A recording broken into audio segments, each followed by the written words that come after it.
I'm Howard Webb, Executive Director of the Shigeru Nakamura Ryukyu Martial Arts Institute. The Institute is the educational branch of both the Okinawa Kenpo Karate and Kobudo Association and Grandmaster Shigeo Nakamura's Okinawa Kenpo Karate and Kobudo Remi in Okinawa. Further, I'm the author of the book, Okinawa Kenpo Karate and Kobudo, The Legacy of Grandmaster Shigeru Nakamura, the first and only comprehensive treatise written on Okinawa Kenpo Karate and Kobudo. This video is the first of a series on the history of Okinawa Kenpo. The history of Okinawa Kenpo was passed down to me by my sensei, Nick Flores. Sensei Flores received this information from Sensei Sakiti Odo and Grandmaster Shigeo Nakamura. Sensei Odo was the best of Grandmaster Shigeru Nakamura's students.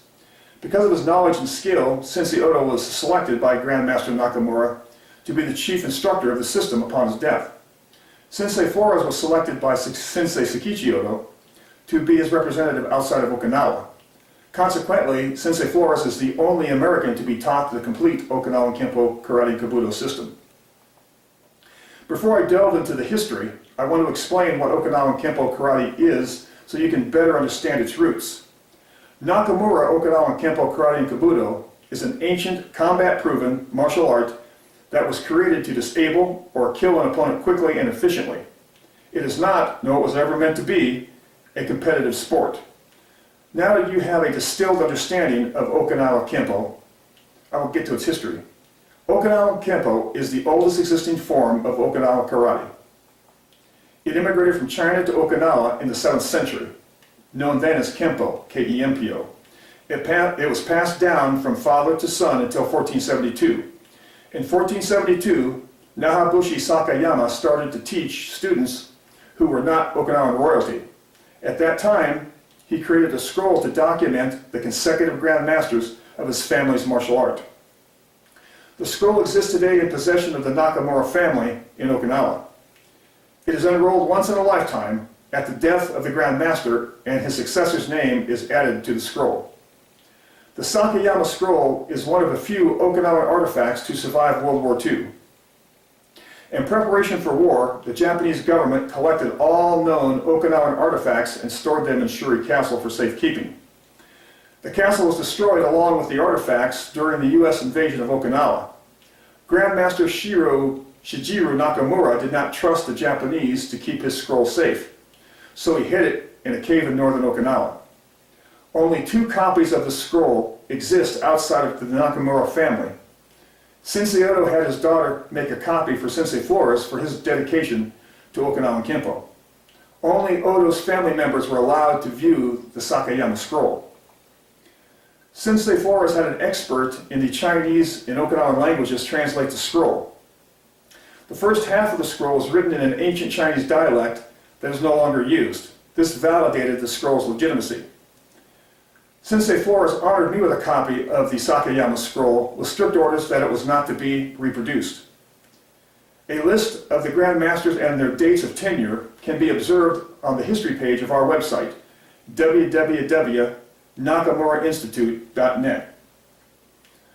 Most students of Okinawan Karate are aware that Suken Matsumura is the father of Shorin-ryu Karate.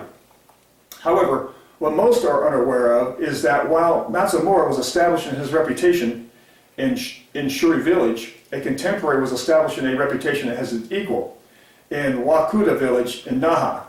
He was Kikuku Sakayama. Kikuku Sakayama studied under a Chinese imperial guard stationed at the Chinese embassy in Okinawa. Because of his aptitude for Chinese martial arts, in 1839 he was invited to train at the Chinese Royal Military Academy in Fujian Province.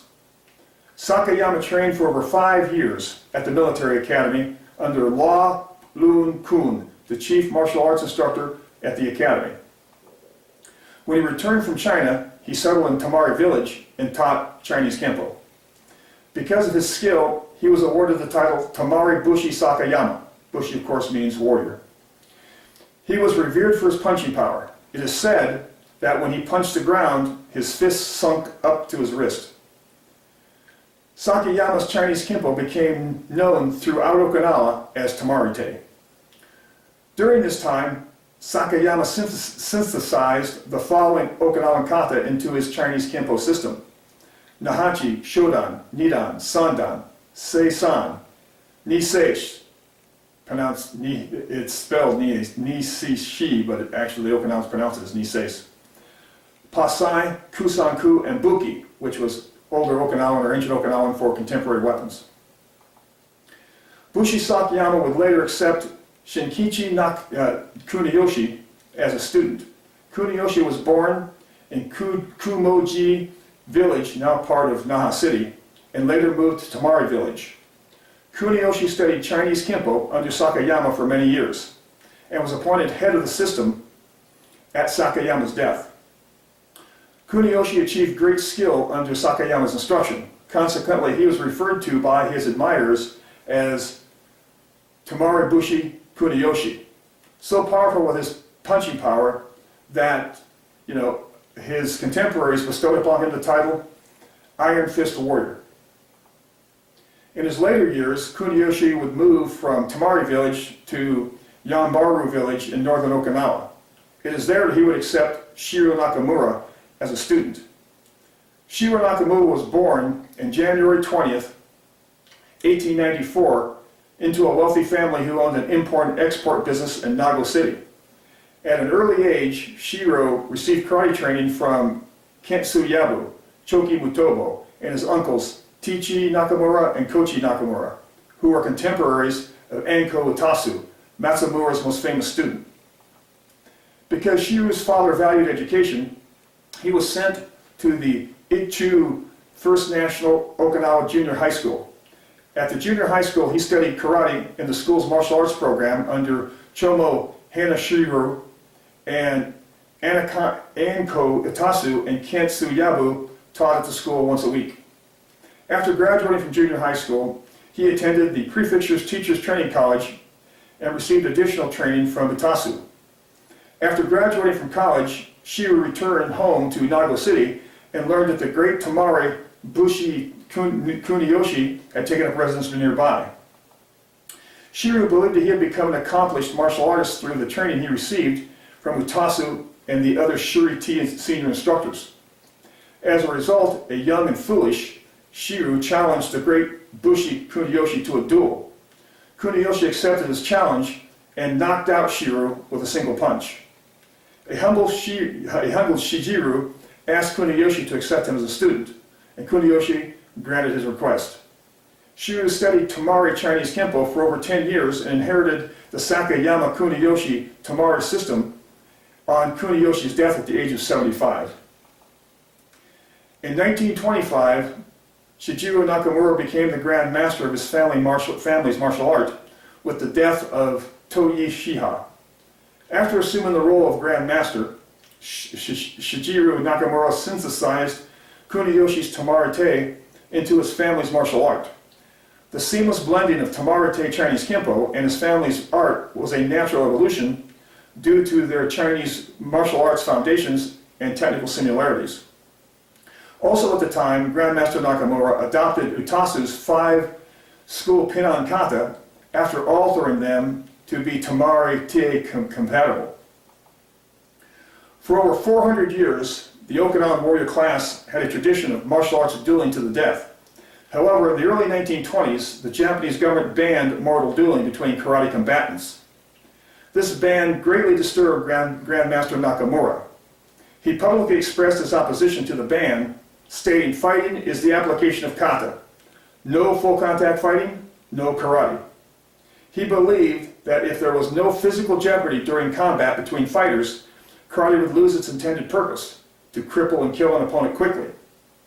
Furthermore, he stated without real combat, ineffective techniques would replace effective combat proven ones. History has proven him right, because Grandmaster Nakamura could foresee the disintegration of karate techniques with the absence of full contact fighting. He developed protective body armor, we call it BOGO armor, for the full contact testing of one's defensive and offensive fighting skills in simulated mortal combat. Nakamura's BOGO armor consisted of a modified kendo mask, wooden plates encased in a canvas vest and canvas shin guards, and kendo gloves. Although in the beginning he received criticism from teachers of other karate styles, by 1937 his method of bogo sparring had been adopted by most karate schools. At the end of World War II, Okinawa was in shambles and many of Okinawa's greatest karate masters were dead. Chuki Motobo and Chomo Hanashiro were killed in 1944. Chotoku Kion starved to death in 1945. Because of the harsh living conditions, the masters that were still alive stopped practicing and teaching karate. This concerned Grandmaster Nakamura. He feared that some kata and some karate styles would be lost. Because by Okinawan standards, Nakamura was wealthy, he was a school teacher, he provided masters with a monetary allowance if they would practice and teach their karate. But there was one additional requirement. Their students had to fight in the bogo armor. This is why in photographs of karate students in this era, they're often clad in bogo armor. At this point, I will stop my explanation of Okinawa Kenpo history. In my next video, I will explain Okinawa Kenpo's historical evolution in the post-World War II era. Thank you for your interest in Nakamura Okinawa Kenpo, and train hard. I'll see you next time. Thank you.